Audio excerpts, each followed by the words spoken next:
नमस्ते दोस्तों, मैं घनश्याम अपने गुरुकुल ऑनलाइन एकेडमी में आप लोगों का स्वागत करता हूं। अगर आप हमारे चैनल पर नए हैं तो हमारे चैनल को लाइक, शेयर और सब्सक्राइब जरूर करें। आज हम भारत के उस वाले भाग की चर्चा करेंगे जो मैक्सिमम एग्जाम से प्रश्न पूछता रहता है, और इसके जो तटी वाले क्षेत्र हैं इनको भी चर्चा करेंगे, और वहाँ पे जो राज्य हैं उसके बारे में चर्चा करेंगे, और छोटे छोटे प्रश्न जो एग्ज़ाम में पूछे जाते हैं आप लोगों को जानकारी मिलेगी। आप लोग हमारे चैनल पर बने रहिए, और अभी तक आप लोगों ने हमारे चैनल को सब्सक्राइब नहीं किया है तो आप लोग हमारे चैनल को सब्सक्राइब जरूर कर लें। आज हम देखते हैं भारत का दक्षिण वाला भाग, जिसे हम प्रायद्वीपीय भारत के नाम से जानते हैं। इसकी उत्पत्ति बहुत पहले हो चुकी थी, और आप लोग इसके जो क्या नाम है विस्तार तो देखिए, उत्पत्ति तो शायद आप लोग देख ही चुके होंगे। तो आज हम दक्षिण भारत की चर्चा करते हैं और देखते हैं कि ये दक्षिण भारत कहाँ से चालू होता है, कितने राज्य होते हैं। जो हमारा भारत का मैप होता है, उस भारत के मैप में जो मध्य का भाग आता है, जिसके हम मध्य प्रदेश के नाम से जानते हैं, वहाँ मध्य प्रदेश में एक पहाड़ी है जिसे हम विंध्याचल की पहाड़ी के नाम से जानते हैं, और जिसका दूसरा नाम है विंध्य की पहाड़ी। उस पहाड़ी से यह तय होता है कि यह भारत ये क्या नाम है, उस पहाड़ी से यह तय होता है कि उसके ऊपर वाला जो भाग होता है, उत्तरी वाला भाग होता है, उसे हम उत्तर भारत कहते हैं, और उसके जो दक्षिण वाला भाग होता है, उसे हम दक्षिण भारत के नाम से जानते हैं। और दक्षिण भारत में, और जो दक्षिण भारत है यह जो है इसका एक अन्य नाम है जिसे हम प्रायद्वीपीय भारत कहते हैं। प्रायद्वीपीय भारत कहने का तात्पर्य है वह स्थल या भूभाग जो तीनों तरफ से जल से घिरा हुआ होता है और एक तरफ से स्थल से मिला हुआ होता है, उसे हम प्रायद्वीपीय भारत के नाम से जानते हैं, प्रायद्वीपीय प्रदेश के नाम से जानते हैं। यह हमारा जो है दक्षिण वाला भाग है, इसे हम प्रायद्वीपीय भारत कहते हैं, क्योंकि यह तीनों तरफ से जल से घिरा हुआ है।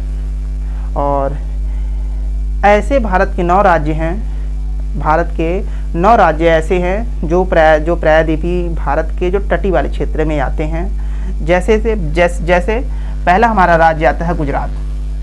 यह गुजरात जो है भारत का एक पश्चिमी राज्य है, जो यहाँ पर एक सागर है जिसे हम कहते हैं अरब सागर,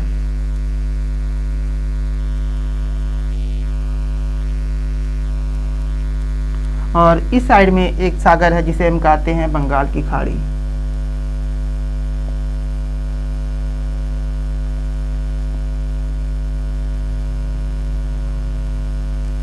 बंगाल की खाड़ी। और यह जो अरब सागर के, यानी कि अगर हम इसको 2 भाग में अध्ययन करें तो इसका हम 2 भाग करते हैं, और ये वाला भाग जो होता है पूर्वी भाग होता है, और ये वाला भाग जो होता है पश्चिमी भाग होता है।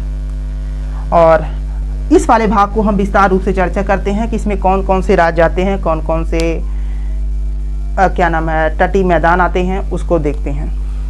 ये जो दक्षिण भारत का ये पश्चिमी वाला भाग है, इसमें गुजरात जो भारत का पश्चिमी राज्य है आता है। उसके बाद दमन द्वीप या एक जो केंद्र शासित प्रदेश है, इसके जस्ट नीचे यहाँ से लेकर और गुजरात के तटी वाले गोवा के तटी वाले क्षेत्रों में बीच वाला जो एक मध्य वाला क्षेत्र बनता है, जिसे हम महाराष्ट्र के नाम से जानते हैं, जिसकी राजधानी मुंबई है। उसके बाद और बीच का जो क्षेत्र बनता है, और यहाँ से लेके और मंगलुरु के बीच का जो क्षेत्र, ये वाला क्षेत्र होता है, ये कर्नाटक का क्षेत्र होता है।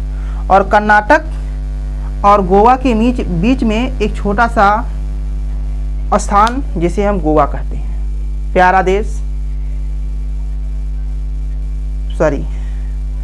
राज्य हमारा गोवा। उसके बाद मंगलुरु से लेकर और लगभग कन्याकुमारी से थोड़ा सा ऊपर वाला जो भाग एक बनता है, जिसको हम केरल के नाम से जानते हैं। यह भारत का मसाले के उत्पादन में भारत में मसाला का उत्पादन करने वाला एक बेहतरीन राज्यों के श्रेणी में आता है। और ये हमारा जो होता है 5 राज्य ऐसे हैं जो क्या नाम है पश्चिमी घाट पे स्थित हैं। इस पश्चिमी घाट पे एक पहाड़ी पाई जाती है जिसे हम सह्याद्री की पहाड़ी के नाम से जानते हैं। और ये हमेशा पूछता है कि जो पश्चिमी घाट पे जो पहाड़ी है इसका क्या नाम है, तो आप लोग बताइएगा सह्याद्री की पहाड़ी। और फिर इसके बाद ये 5 राज्य हैं, पश्चिम की तरफ 5 राज्य हैं। तो आप लोग से प्रश्न कई बार पूछा है कि इनमें से कौन सा राज्य पश्चिम की तरफ, भारत के पश्चिम की तरफ पश्चिमी घाट पे स्थित है, तो आप लोग क्रमानुसार बताइएगा। गुजरात, महाराष्ट्र, गोवा, कर्नाटक और केरल। 1 2 3 4 1 5 ये हमारा जो है 5 राज्य ऐसे हैं जो पश्चिम की तरफ हैं। उसके बाद देखते हैं केरल के बाद यहाँ से कन्याकुमारी से लेके पश्चिमी बंगाल की तरफ 4 राज्य हैं जो पूर्वी तट पे स्थित हैं, जिसमें से पहला जो इधर से नीचे से देखते हैं तमिलनाडु है, उसके बाद आंध्र प्रदेश है, फिर उसके बाद उड़ीसा है, फिर उसके बाद पश्चिमी बंगाल है। ये हमारे ऐसे राज्य हैं जो क्या नाम है पूर्वी तट पर स्थित हैं। और अगर देखा जाए तो हमारा यहाँ से लेके और लगभग पश्चिमी बंगाल का एक यहाँ द्वीप है न्यू मोरे द्वीप के बीच का जो क्षेत्र है, जो तटी मैदान बनता है, उसकी जो लंबाई बनती है उसका जो भाग है 7516 किलोमीटर। ये प्रश्न एक बार पूछा है कि जो तटी वाले क्षेत्र हैं, तटी वाला जो लंबाई है इसकी कितनी है, तो आप लोग बताएंगे 7516 किलोमीटर। यह जो गुजरात से चालू होता है और पश्चिमी बंगाल के न्यू मोरे द्वीप में जाके खत्म होता है। ये कई बार प्रश्न पूछा है कि कितनी इसकी लंबाई है, तो आप लोग बताइएगा 7516 किलोमीटर।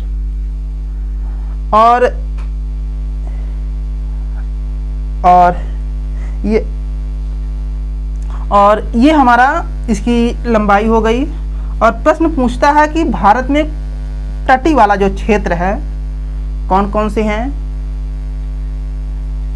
यानी कि तटी वाला जो राज्य हैं कौन कौन से हैं, तो आप लोग बताइएगा। क्योंकि कुल 9 ऐसे क्षेत्र हैं जो भारत के तटी वाले क्षेत्र पे पाए जाते हैं, जिसमें से गुजरात, महाराष्ट्र, कर्नाटक, केरल, तिरुवनंतपुरम, आंध्र प्रदेश, उड़ीसा और पश्चिमी बंगाल। और भारत में 2 केंद्र शासित प्रदेश हैं जो क्या नाम है तटी वाले क्षेत्र में पाए जाते हैं। पहला दमनदीप है, फिर उसके बाद क्या नाम है तमिलनाडु में एक स्थान है पांडिचेरी। और यह 2 ऐसे केंद्र शासित प्रदेश हैं जो भारत के तटी वाले क्षेत्रों में पाए जाते हैं। उसके बाद ये प्रश्न कई बार पूछा है कि इनमें से कौन सा राज्य तटी वाले क्षेत्रों में नहीं पाया जाता है, तो बीच में एक क्या नाम है तमिलनाडु क्या नाम है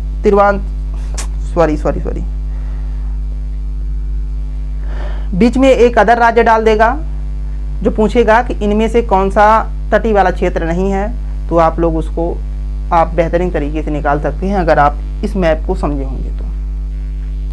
अब देखते हैं कुछ ये जो तटी वाला क्षेत्र है इस पे एक बहुत बेहतरीन तरीके से तट का निर्माण होता है।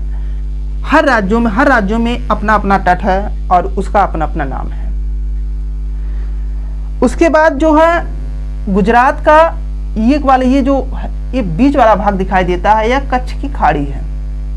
और कच्छ की खाड़ी से लेकर और दमन और दीव तक, दमन और दीव के बीच में ये जो एक तट का निर्माण होता है इसे हम काठियावाड़ तट के नाम से जानते हैं। काठियावाड़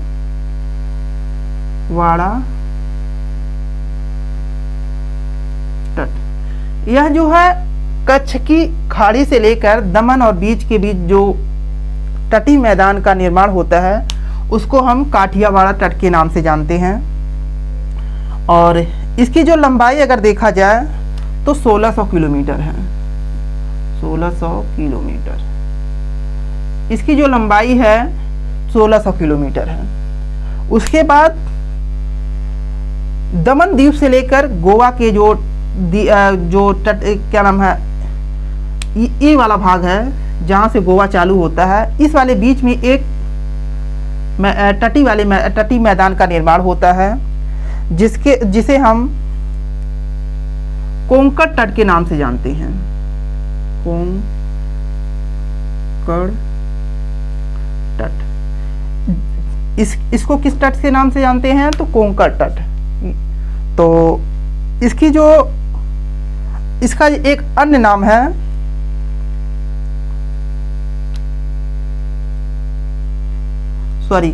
यह कोंकण तट के नाम से जाना जाता है। इसका जो प्राचीन नाम है अपरांत। ये कोंकण तट का प्राचीन नाम मिलता है अपरांत प्रांत। ठीक है। उसके बाद गोवा से लेके मैंगलुरु जहां कर्नाटक का भाग खत्म होता है, इस वाले बीच में बीच का एक तटीय मैदान का निर्माण होता है जिसके हम कन्नड़ तट के नाम से जानते हैं। कन्नड़ तट या मैदान। इसका एक अन्य नाम मिलता है उत्तरी सरकार। उत्तरी सरकार का तट। ठीक है। यह जो है जहां गोवा खत्म होता है और बीच वाला जो भाग कर्नाटक का जो भाग खत्म होता है, इस वाले बीच का जो मैदान का भाग होता है इसे कन्नड़ तट या उत्तरी सरकार के नाम से जानते हैं। इसका एक और अन्य नाम भी है जिसे हम उत्तरी मालाबार तट के भी नाम से जानते हैं। और उसके बाद एक विशेष रूप से तटीय मैदान का निर्माण होता है जो गोवा से लेकर और कन्याकुमारी के बीच का भाग होता है जिसे हम मालाबार तट के नाम से जानते हैं। मालाबार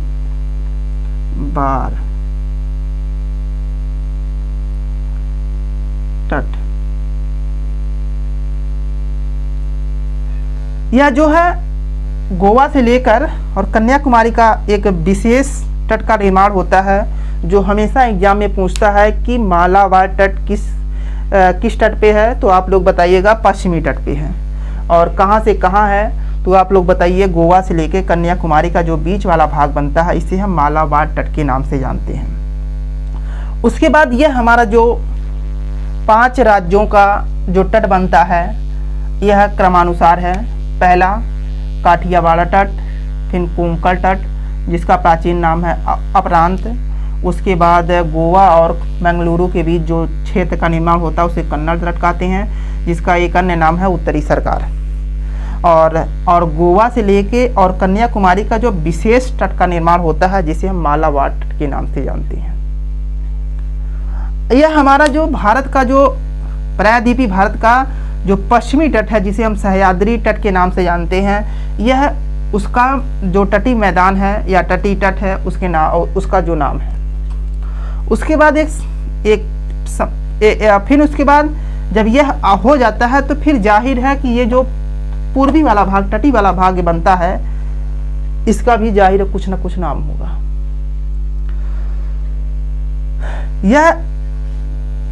इसके बाद अब आप लोग ध्यान दीजिए, हम चालू करते हैं उड़ीसा राज्य से। उड़ीसा राज्य का जो उड़ीसा राज्य जहां से जहां जिसकी सीमा लगती है उड़ीसा राज्य की, उसका एक तट का विशेष तट का नाम होता है जिसके कहते हैं उत्कल तट। यह जो है उड़ीसा राज्य का जो जहां से जहां सीमा लगती है उसी के बीच पाया जाता है। यह जो महानदी से चालू होकर और जो गंगा का डेल्टाई वाला भाग का निर्माण होता है इसी के मध्य यह उत्कल तट का मैदान पाया जाता है। और इसी उत्कल तट पे एक झील का निर्माण हुआ है, जो जाहिर है आप लोग उस झील का नाम जानते हैं। वह झील है चिल्का झील। ठीक है, वह झील कौन सी है? चिल्का झील। यह भारत की सबसे बड़ी खारे पानी की झील है और इस झील में मोती की प्राप्ति की जाती है। वहाँ के मछुआरे लोग मोती जो सीप में मिलती है वहाँ पर प्राप्त करते हैं। और इसके बाद उड़ीसा से और चेन्नई के बीच में एक राज्य है जिसका नाम है आंध्र प्रदेश। आंध्र प्रदेश में अंडा का जो उत्पादन होता है बहुत ज़्यादा होता है, इसीलिए इस प्रदेश को अंडे की टोकरी के नाम से जाना जाता है। और यहाँ पर झींगा एक प्रकार की मछली होती है, यहाँ पर उत्पादन बहुत ज़्यादा होता है, इसीलिए आंध्र प्रदेश को झींगे की राजधानी के नाम से जाना जाता है। और आप लोग इस टॉपिक पे जो मैं बात कर रहा हूँ, आप लोग अगर मैं नहीं लिख रहा हूँ तो आप लोग इसको ज़रूर नोट करते चलिएगा, क्योंकि आए दिन इसका एग्जाम में कहीं ना कहीं प्रश्न यहाँ से बनता रहता है। आप लोग छोटी छोटी अगर गलतियाँ करेंगे तो एक दिन 1-2 नंबर से समस्या आ जाती है, इसीलिए आप छोटी छोटी गलतियाँ ना करें और विशेष रूप से टॉपिक के समझें और इसको नोट करते चलें। और आंध्र प्रदेश का जो क्षेत्र जो तटीय मैदान बनता है, इसको हम रॉयल सीमा के नाम से जानते हैं। रॉयल तट का मैदान, रॉयल तट का मैदान। ठीक है, उसके बाद एक विशेष तट का निर्माण होता है का मैदान।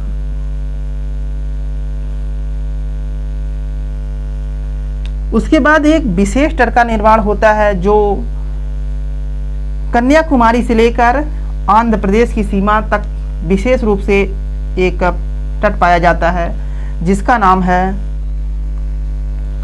कोरोमंडल तट। कोरोमंडल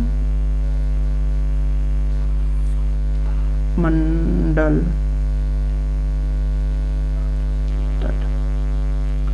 आप लोगों से प्रश्न हमेशा यहाँ एग्जाम हमेशा प्रश्न पूछता रहता है कि जो कोरोमंडल है भारत के किस तटीय वाले क्षेत्रों में पाया जाता है, तो आप लोग बताइएगा कि प्रायद्वीपीय भारत के जो पूर्वी वाला तट का निर्माण होता है वो कोरोमंडल के नाम से जाना जाता है। इसका जो क्षेत्र होता है कन्याकुमारी से लेकर उड़ीसा का कि जो जहाँ पर ख़त्म होता है वहाँ तक इसका जो पाया जाता है। और बीच वाला जो क्या नाम है उड़ीसा और चेन्नई के बीच में जो आंध्र प्रदेश का राज्य का जो तटीय वाला भाग होता है उसको एक विशेष नाम से जानते हैं, जिसका नाम है रॉयल तट का मैदान। ठीक है, और यह हमारा जो तटीय मैदान है, जो तटीय वाला क्षेत्र है, यह टॉपिक यहाँ पर पूरा होता है। और एक प्रश्न और बनता है कि भारत की सबसे बड़ी बीच जो चेन्नई जो क्या नाम तमिलनाडु की राजधानी है चेन्नई, यहाँ पर एक बीच का निर्माण पाया जाता है, बहुत ही बड़ी बीच। इस बीच का नाम है मरीना बीच। यह दुनिया की सबसे बड़ी बीचों में से एक है। और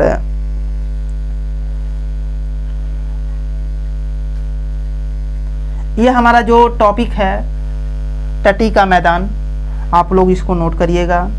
और कौन सा राज्य कहाँ पर है ये भी ध्यान रखिएगा। और तटीय राज्य कुल कौन कौन से हैं आप लोग ये भी रखिएगा, जिसमें से हमारा कुल 9 ऐसे राज्य हैं जो तटीय वाले क्षेत्र पाए जाते हैं। पहला गुजरात, दूसरा महाराष्ट्र, तीसरा गोवा, चौथा कर्नाटक, पांचवा केरल, छठा तमिलनाडु, सातवां आंध्र प्रदेश, आठवां उड़ीसा और 9वां पश्चिम बंगाल। यह जो 9 राज्य हैं यह भारत के तटीय राज्य हैं। और गुजरात से यहाँ से लेके और न्यू मुरद्वीप पश्चिम बंगाल का एक भाग है। ये जो तटीय वाला मैदान का जो लंबाई है कुल 7,516 किलोमीटर। कईयों बार एग्जाम में प्रश्न पूछता है कि तटीय सीमा की लंबाई कितनी है, तो आप लोग बताइएगा 7516 किलोमीटर। कितने राज्य हैं? 9 राज्य हैं। कितने केंद्र शासित प्रदेश हैं? 2 केंद्र शासित प्रदेश हैं। कौन कौन से हैं? दमन और दीव, तो दूसरा है पांडिचेरी। आप लोग इसको नोट करिएगा और इस फिगर को जरूर बना लीजिएगा, क्योंकि आए दिन यहाँ से कंपटीशन में प्रश्न बनते रहते हैं और आपसे उम्मीद करता हूँ आप लोग इसको नोट कर लिए होंगे, और नहीं किए होंगे तो आप लोग स्क्रीनशॉट मार के रख लीजिए और इसको नोट कर लीजिएगा। अपना प्यार और सपोर्ट देने के लिए हमारे चैनल को लाइक, शेयर और सब्सक्राइब जरूर करें। थैंक यू दोस्तों।